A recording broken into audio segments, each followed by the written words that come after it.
Hi there students, welcome back to another video lesson. So we are now on the 7th week of our video lesson for grade 9 mathematics quarter 2.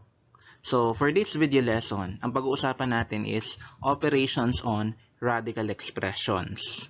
So since partner yung addition and subtraction, so sila po yung mauna.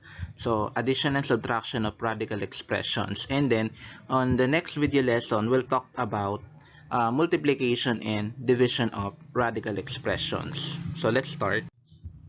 So for our lesson objectives, we will illustrate like and unlike radicals. And then of course, we will add and subtract radical expressions. So let's start our discussion with like and unlike radicals. So when we say like radicals, these are radicals with same radicands and indices. So yung radicands po, ito po yung number sa loob ng radical symbol. So pwede siyang number, pwede siyang expression, pwede siyang term. Okay, and then yung indices naman, ito yung nagdidikta kung anong root yung kinukuha natin. It's either square root, cube root, fourth root, and so on. So kapag hindi pareho yung radicands at indices, considered sila as unlike radicals. So let's have an example. So square root of 3x and 5 square root of 3x are like radicals. So paano sila naging like radicals? As you can see, yung radicands natin, 3x, pareho sila. And then, yung indices naman, yung index, so pareho silang square root 2. So, hindi na natin kailangan pang ilagay yung 2. It's because understood naman yun. So, kapag walang number na nakasulat dun sa itaas ng radical sign, so that is square root. So, kapag unlike radicals naman, ayan, as you can see, 2 cube root of x squared and negative 4 cube root of x are unlike radicals. So, yung radicands ng una nating example is x squared. Yung pangalawa naman is x. So, obvious naman hindi sila magkamuka. Pero yung index naman, parehong cube root. Kaya lang, hindi sila pwedeng maging like radicals. It's because dun pa lang sa radicand ay magkaiba na. So, hindi natin pwedeng i-reason out na pareho naman yung index. So, kailangan pareho yung index, pareho din yung radicand. So, take note, in performing operations on radicals, laws of radicals must be applied if necessary. Also, simplify possible. So, na-discuss na po sa inyo yung laws of radicals. And then, one thing na kailangan nating tandaan is kailangan i-simplify yung ating mga sagot. So, kailangan po yon. So, let's have the first activity. So, add the following radicals and simplify if possible. So, pareho lang po kasi naman yung rules natin sa addition and subtraction. So, kapag pareho yung radicals, pwede nating i-add or subtract. And then, kapag hindi naman pareho, hindi natin pwedeng i-add or subtract. So, let's have addition of radicals. So, yung first given natin, 3 square root of 6 plus 4 square root of 6. As you can see, like radicals po sila. It's because pareho po ng index tsaka radicand. So, ang gagawin lang po natin dito, i-add natin yung 3 tsaka 4 and then we copy square root of 6. So, 3 plus 4 is 7 square root of 6. So, this will be our final answer. Next, negative 7 plus 12 plus 8 and then square root of 5. So, i-add natin yung negative 7, 12, tsaka 8. So, negative 7 plus 12 is positive 5 plus 8, 13. So, our final answer will be 13 square root of 5. So, ganyan lang po ang pag-a-add ng radicals. So, next example, 4 square root of 2 plus 7 square root of 8 plus 2 square root of 98. So, yung given natin, as you can see, hindi pare-pareho yung mga radicands. Pero it doesn't mean na hindi pare-pareho, hindi natin pwedeng i-add or subtract. So, ang gagawin natin dito is, isi-simplify natin yung square root of 8 tsaka square root of 98 para kapareho ng radicand na 2. Okay, so ang gagawin natin, rewrite natin yung 4 square root of 2, and then, iisip tayo ng factors ng 8 na may perfect square. And that is 4. So, isulat natin siya as 7 square root of 4 times 2. And then, yung square root of 98, meron siyang factor na perfect square which is 49. So, sulat lang natin as 2 square root of 49 times 2. As you can see, makikita natin yung radical na 2. So, ibig sabihin, pwede na natin silang i-add.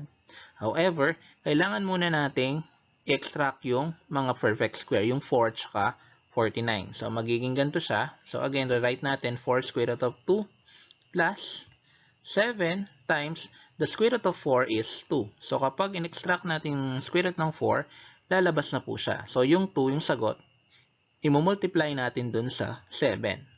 And then, plus 2, the square root of 49 is 7. So, since hindi naman perfect square yung 2, maiiwan po yun sa loob.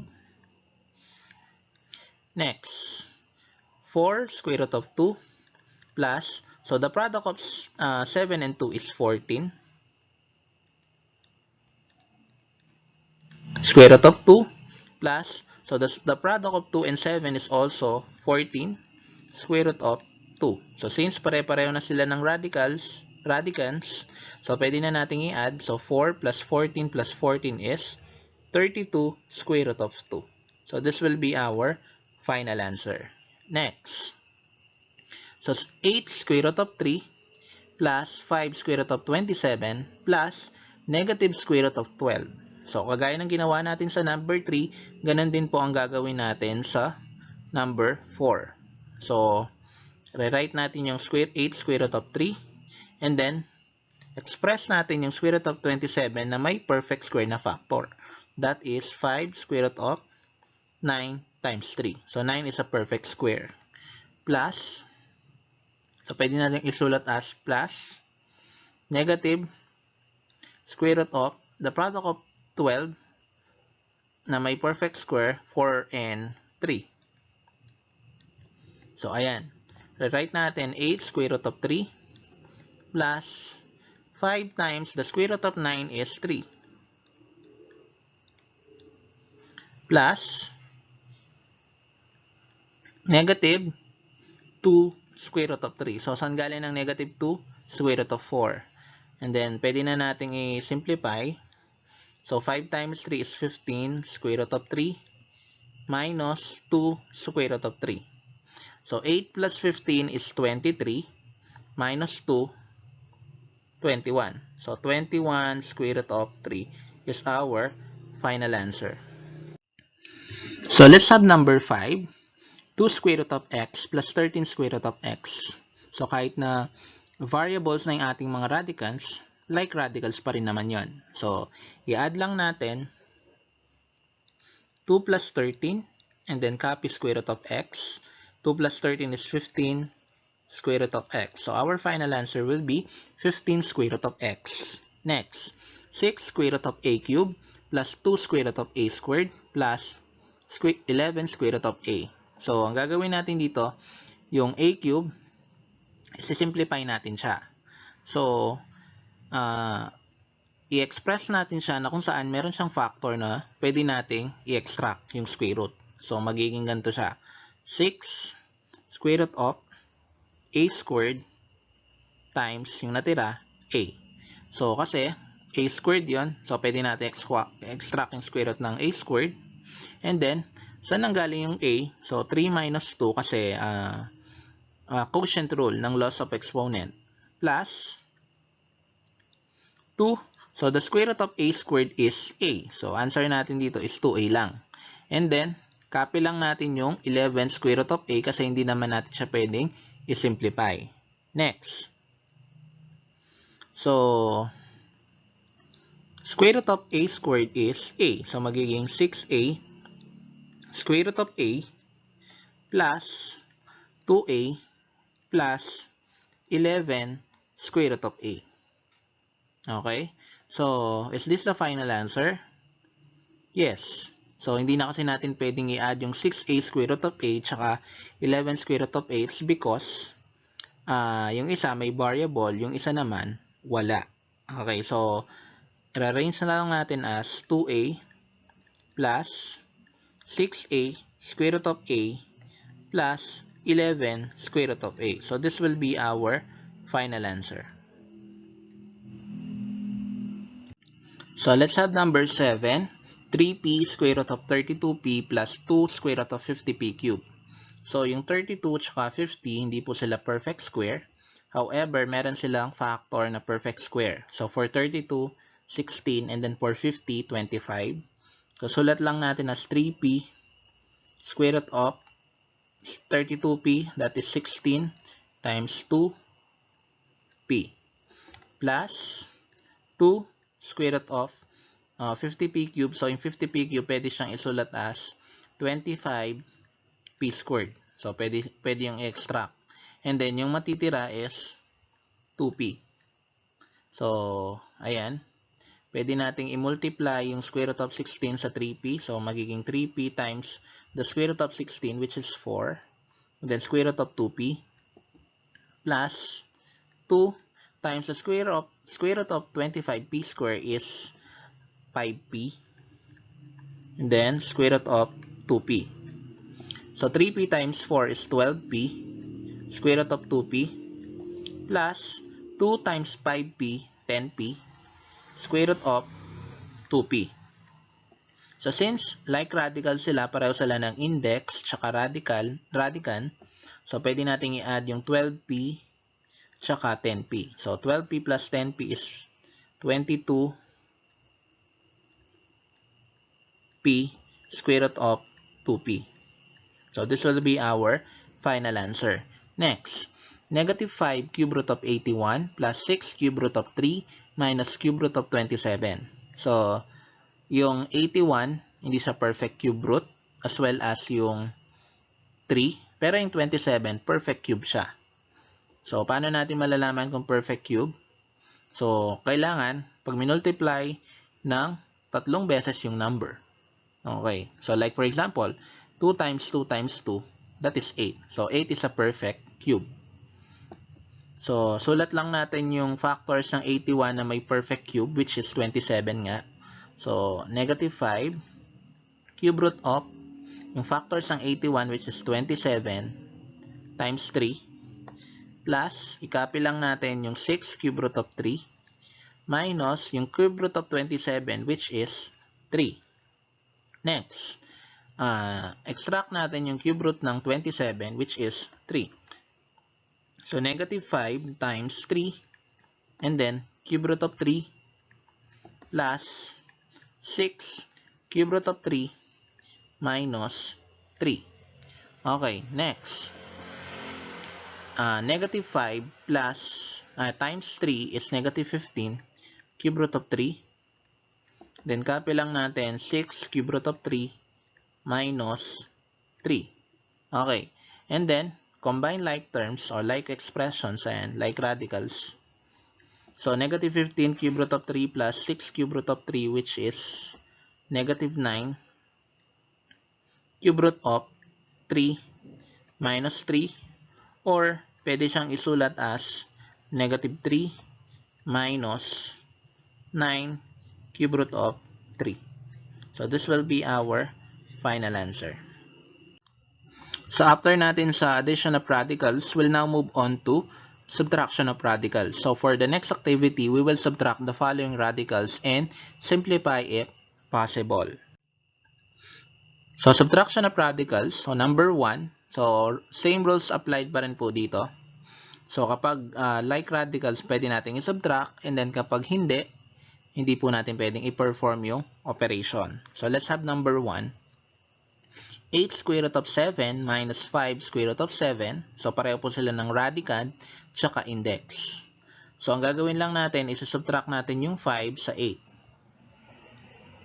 So, 8 minus 5, then square root of 7, that is 3 square root of 7. So, this will be our final answer. Next, 2 square root of 18 minus negative square root of 72.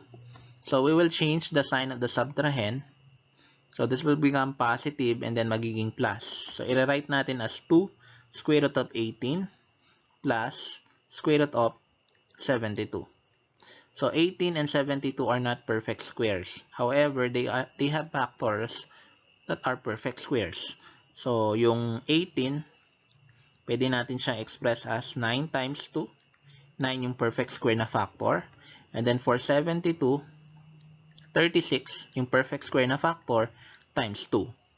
So and then, square root of 9 is 3. So magiging 2 times 3, square root of 2, plus square root of 36 is 6, and then square root of 2. So 2 times 3 is 6, and then copy natin square root of 2, plus 6 square root of 2.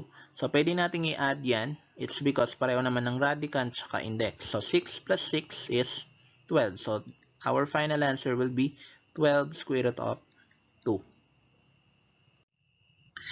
Next, given, number 3, 6 square root of 3 minus 4 square root of 27 plus 5 square root of 36. Okay. So, copy lang natin yung 6 square root of 3 because hindi naman natin pwedeng extract yung 3. Hindi naman siya perfect square. And then, minus 4 square root of 27. So, meron siyang factor na perfect square which is 9. So, pwede siyang 9 times 3 plus 5 square root of 36. So, square root of 36 is a perfect square which is 6. So, multiply lang natin 5 times 6. And then, 6 square root of 3 minus 4 times the square root of 9 is 3. And then, square root of 3 plus 30. Ayan. So, 6 square root of 3 and then minus 4 times 3, that is negative 12, square root of 3 plus 30. So, pwede nating i-subtract yung ito, 6 square root of 3 tsaka 12 square root of 3. Yung 30, hindi siya pwede. So, 6 square root of 3 minus 12 square root of 3 is negative 6 square root of 3 plus 30. Or, pwede siyang isulat as 30 minus 6 square root of 3. So, this will be our final answer. Next, 2 square root of 10 plus square root of 5 minus 13 square root of 40. So, square root of 10, hindi po siya pwede. Same with square root of 5. And then, square root of 40, meron siyang factor na perfect square which is 4. So, pwede nating isulat as 2 square root of 10 plus square root of 5 minus 13 square root of 4 times 10. Next, 2 square root of 10 plus square root of 5 minus 13 times the square root of 4 is 2 and then copy square root of 10. So kapag hindi po sila pwedeng express o extract yung square root, yung cube root o kung anong root man yan, i-copy lang po natin. So 2 square root of 10 plus square root of 5 minus 13 times 2 is 26 square root of 10. And then, combine like terms, so 2 square root of 10 tsaka negative 26 square root of 10, that is negative 24 square root of 10 plus square root of 5. So, this will be our final answer. So, let's add number 5, negative 3 square root of m minus 7 square root of m plus 8 square root of m. So, as you can see, like radicals po yung mga yan. So, ang gagawin lang natin, negative 3 minus 7 plus 8. And then, copy lang natin yung square root of m. So, negative 3 minus 7 is negative 10 plus 8, negative 2. Then, square root of m. So, our final answer is negative 2 square root of m. Next, 4 square root of y minus 15y square root of y squared plus 11 square root of 49y. So, copy lang natin yung 4 square root of y. And then, minus 15. So, square root of y square is a perfect square. So, square root of y square is y plus 11 Square root of 49y. So, square root of 49 is 7. Perfect square siya. And then, square root of y. So, 4 square root of y minus 15y plus 77 square root of y. So, combine like terms. So, 4 square root of y tsaka 77 square root of y. So, our final answer will be negative 15y plus 81 square root of y. So, let's have number 7. 2h square root of 25h cubed minus h squared square root of 100h. So, kunin natin yung square root ng 25h cubed. So, 25 is a perfect square. And then, dun sa h cubed, so meron siyang factor na perfect square na pwede natin extract, which is h squared. So, sulat lang natin as 2h times the square root of 25 is 5. And then, square root ng h squared is h. And then, yung matitirang factor is h minus h squared times the square root of 100h. So, 100 is a perfect square. So, times 10. And then, square root of h. So, multiply natin yung 2h, 5, tsaka h. So, that is 10h squared square root of h minus, so h squared times 10 is also 10h squared square root of h. And then, i-subtract natin sila. Pareho lang sila ng radicand ng index and then yung term sa labas. So, which is 10h squared. So, our final answer will be 0. Next, 2 fourth root of 81 minus 9 fourth root of 16. So, ang 81 is a perfect fourth root as well as 16. So, fourth root of 81 is 3. It's because 3 to the fourth power is 81. And then, yung 16, 2 to the fourth power is equal to 16. So, the fourth root of 81 is 3. So, that will become 2 times 3 minus 9 times the fourth root of 16, which is 2. So, 2 times 3 is 6 minus 9 times 2, 18. So, 6 minus 18 is negative 12. So, our final answer is negative 12.